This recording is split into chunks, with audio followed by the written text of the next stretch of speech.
ایک بہت ہی بڑا بادشاہ تھا۔ بخت نصر ایک ذہین اور جنگجو بچہ تھا۔ اس نے چھوٹی سی عمر کے اندر اپنے باپ کے کہنے پر مصر میں جنگ چھیڑ دی اور چھوٹی سی عمر میں مصر کو فتح کر لیا۔ روایت میں آتا ہے کہ باپ کے مرنے کے بعد یہ بابل کا بادشاہ بن گیا اور پھر ایک ایک ملک پر حملہ کرنا شروع کر دیا اور ان ممالک کو اپنے قبضے میں کر لیا۔ ادھر بخت نصر بادشاہ ایک ایک کر کے مختلف ملکوں کو فتح کرتا آ رہا تھا اور ادھر یہودی قوم جو اس وقت یروشلم میں آباد تھی اور اللہ تبارک و تعالیٰ کی نافرمان ہو چکی تھی، ان کی نافرمانی کی وجہ سے اللہ تبارک و تعالیٰ نے یہودی قوم پر دردناک عذاب نازل فرمایا اور ادھر بخت نصر نے یروشلم پر بھی حملہ کر دیا۔ اس طرح بخت نصر بادشاہ یہودی قوم پر اللہ تبارک و تعالیٰ کا عذاب بن کر نازل ہوا۔ اس وقت بخت نصر نے یروشلم کے اندر یہودیوں کا چن چن کر قتل عام کیا اور بیت المقدس کو تباہ و برباد کر دیا۔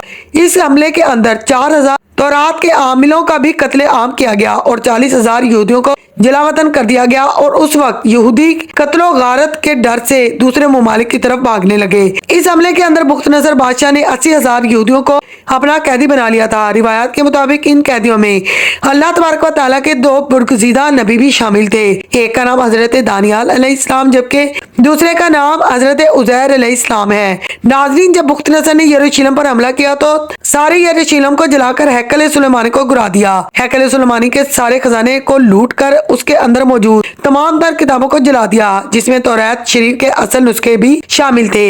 اس طرح بخت نصر نے ظلم و ستم کی حد کو پار کرتے ہوئے یہودیوں کو چن چن کر مارا اور عبرت کا نشان بنایا اور تورات شریف کی بے ادبی کرتے ہوئے معاذ اللہ تورات شریف کو بھی جلا دیا۔ اس قتل و غارت کے اندر تابوت سکینہ جو کہ ہیکل سلیمانی کے اندر موجود تھا وہ کہیں غائب ہو گیا، اور اس جنگ کے بعد آج تک تابوت سکینہ کسی کو نہ مل سکا۔ آج تک تابوت سکینہ کسی کو کچھ معلوم نہیں کہ کہاں پر چلا گیا۔ اس قتل و غارت کے بعد بخت نصر بہت سارے یہودیوں کو قیدی بنا کر اپنے ساتھ لے گیا، اور چونکہ بخت نصر نے ہیکل سلیمانی کو جلایا تھا اور تورات شریف کے نسخوں کو بھی جلایا، تو اس طرح تورات شریف کی بے حرمتی کرنے پر اللہ تبارک و تعالیٰ نے بخت نصر پر بھی دردناک عذاب نازل فرما دیا اور بخت نصر بادشاہ کو ایک دردناک بیماری کے اندر مبتلا کر کے اس کے چہرے کو بھی مسخ کر دیا۔ اور روایات میں آتا ہے کہ جب بخت نصر بادشاہ کو اللہ کا عذاب نازل ہوا تو یہ ایک جانور کے اندر تبدیل ہو گیا۔ اس کے بعد پوری دنیا پر حکومت کرنے والا بادشاہ جنگلات کے اندر چلا گیا اور وہاں پر اس نے اپنی زندگی کے 7 سال گزارے۔ وہاں پر یہ جانور کی طرح گھاس کھاتا اور پھر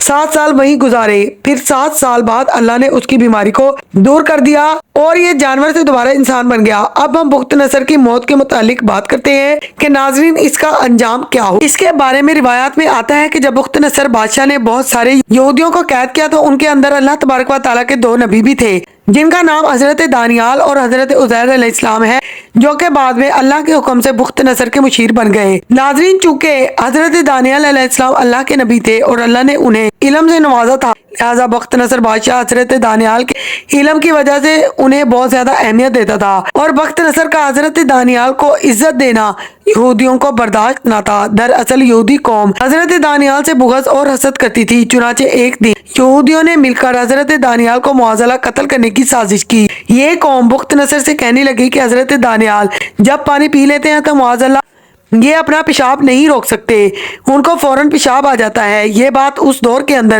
معیوب سمجھی جاتی تھی۔ اس بات کی تحقیق کرنے کے لیے بخت نصر نے ایک بہت بڑی محفل رکھی اور بہت بڑے بڑے لوگوں کو بھی بلایا اور حضرت دانیال کو بھی بلا لیا۔ چنانچہ جب تمام مہمان اس محفل کے اندر پہنچ گئے اور حضرت دانیال بھی تشریف لائے تو ان کے سامنے کھانا پیش کیا گیا اور بہت سارا پانی بھی پیش کیا گیا، اور ادھر بخت نصر بادشاہ نے اپنے سپاہیوں کو یہ حکم جاری کر دیا تھا کہ اس محفل کے بعد جو سب سے پہلے پیشاب کرنے کے لیے باہر نکلے تو فوراً اسے قتل کر دیا جائے، پھر چاہے وہ شخص یہی کیوں نہ کہے کہ میں بخت نصر بادشاہ ہوں، کوئی معافی نہیں ملنی چاہیے۔ اور اگر کوئی بھی شخص تم سے ایسا کہے تو تم لوگ کہنا کہ تو جھوٹ بولتا ہے اور تمہارے قتل کا حکم ہمارے بادشاہ بخت نصر نے دیا ہے۔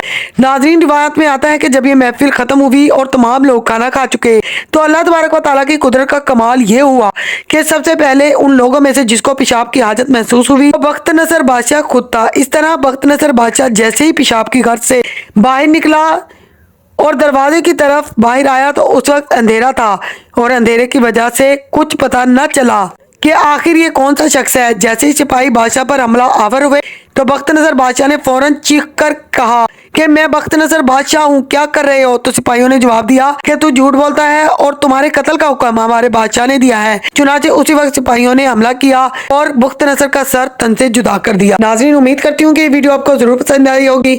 ویڈیو اچھی لگے تو پلیز ویڈیو کو لائک کیجیے، چینل کو سبسکرائب کر دیجیے۔ اللہ نگہبان۔